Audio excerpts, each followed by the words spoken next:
You're welcome to First Take with me, Jifa Bampo. Today, we are speaking to the government statistician, Professor Samuel Enim. In some 24 hours, we will start the countdown to this year's census, a once-in-a-decade activity. Thank you for joining us. Thank you very much, Professor Enim. Thank you very much for joining us on First Take. Thank you, Jifa. All right.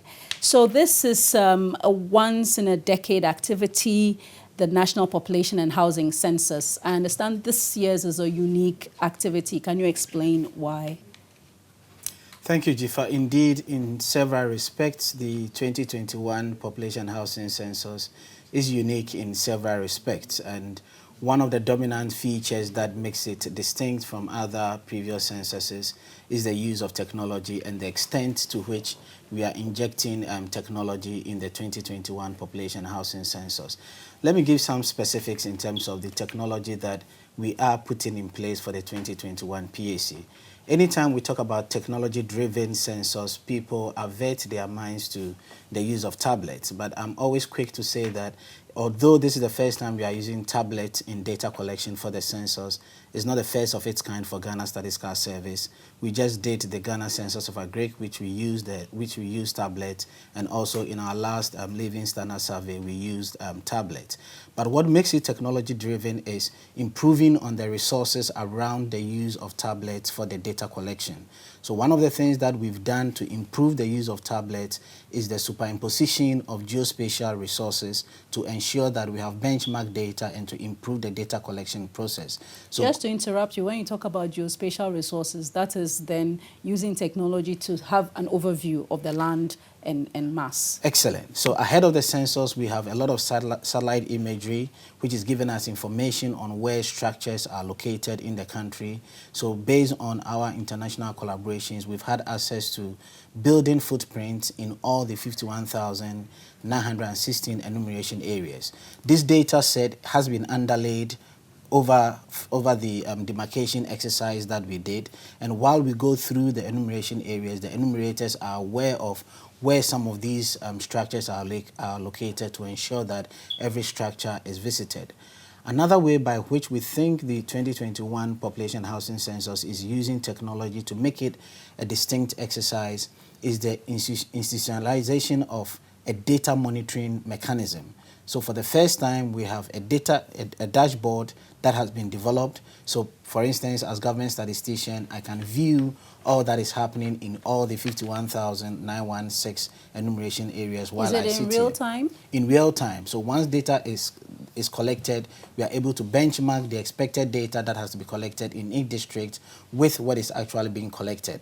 And so you can actually keep track of how fast or how slow the process is going. Indeed, that is the essence. It is called an enumeration tracking dashboard. And you've said it right. What it helps us to do is areas that we are falling short, areas that we are likely to finish ahead of time, and we've put in a workload management system which would allow us to improve on the work that the enumerators are doing, and also where we need to push in more enumerators to add on to a particular enumerator's work to ensure that all this work is done within the 28th and the 11th July that has been scheduled for this exercise.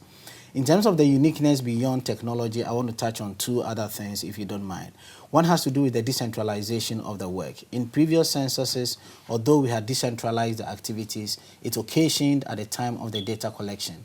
But for the 2021 PAC, we did recruit district census officers ahead, 4 or 5 months ahead of the exercise. Indeed, prior to COVID-19, we had recruited them already. They started working, but for COVID-19, we disengaged their services. And once we were certain that we're going to do it, now it's not just the DCOs that we've recruited. In addition to the district census officers, we have district IT persons, we have district field supervisors, and as I indicated, we have district data quality monitors. So we have a 4-member team at the district level working with the district coordinating directors and 7 other district census implementation committees to ensure that the census is really decentralized in terms of its implementation. And on the technology bit, I do know that there are many parts of our country that still have network challenges and connectivity issues. How have you resolved that then, if you're going to use technology through the tablets and other, technology to do this work? What we've done, and you are right to say that internet challenges are bound to occur because we are going to expect the enumerators to sync data in real time when they collect them from the respondents. In view of that, we've done two things. One, we've engaged with NCA. They've given us information on the network connectivity for the different telcos across the country. So we know where 4G works, we know where 3G works by different types of networks, and also where we don't have internet connectivity at all for all the three major networks that we have.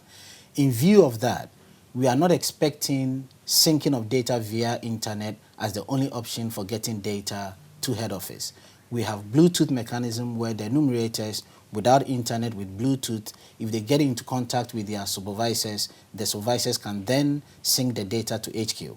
And in areas where it would even be difficult for supervisors to sync data to the headquarters after receiving it from the enumerators, we are having district IT officers. As I indicated, for the purposes of the census, we have 272 statistical districts, but because of internet challenges that we have across the country, we are recruiting 476 district IT officers so that they can work closely with the enumerators and supervisors. They would pick the data, move to a place where there's connectivity, and then the data gets to head office. So these are the two interventions that we are instituting to ensure that data moves from the enumerators to HQ in real time, either through Bluetooth by the supervisors or through the district IT officers. All right. In as much as this process is ongoing, there's always a talk of Census Night. You say it's on 27th June. Why is Census Night so important? Why is it a reference point? It is a reference point because we want to have a uniform responses, a harmonized responses across the days that we're going to do the data collection. The data collection is starting on 28th to the 11th of 28th of June to the 11th of July. You'll be interviewing some people on the 28th and others you'll be interviewing them on the 11th of July. You wouldn't want a situation where people would be making reference to questions using different dates. Once you do that, you are not able to harmonize the responses, so data analysis will not be accurate. So the reason why we do the Census Night is to remind everybody in Ghana that the questions that we are going to ask would be using 27th as a reference night. Let me give you a couple of examples. The whole counting of persons in Ghana is based on those who spend the Census Night in Ghana. So we call it a snapshot of the population. So although we say it's the midnight of 27th June 2021, operationally it's actually 6 hours before the midnight and 6 hours after the midnight. So it goes from 6 p.m. 27th of June to midnight 27th of June, and then from midnight 27th of June to 6 a.m. of 28th of June. So that within that space, wherever you are, we can ask questions related to that. Indeed, on that night, there are some categories of people that we're going to enumerate, such as our floating population, our population that are on transit that day. You are moving from one point to another. We cannot exactly pinpoint where you are at the midnight. So we either interview you at your point of departure or at a point of arrival. There are some questions in there like economic activity and mortality, which are specific to number of days. So for instance, if we want to get a sense of employment, unemployment in Ghana, we make reference to the economic activity that you've engaged in 7 days prior to the Census Night. Again, somebody might have engaged in some activity over that specified 7 days, but in the course of the year was engaged in some other activity. So for you to harmonize the responses, we want to get all activities that persons in Ghana engaged in 7 days prior to the 27th. So that is why we always want to have a reference point for purposes of harmonizing responses across the enumeration days that we have. All right. Certainly, COVID protocols will be observed.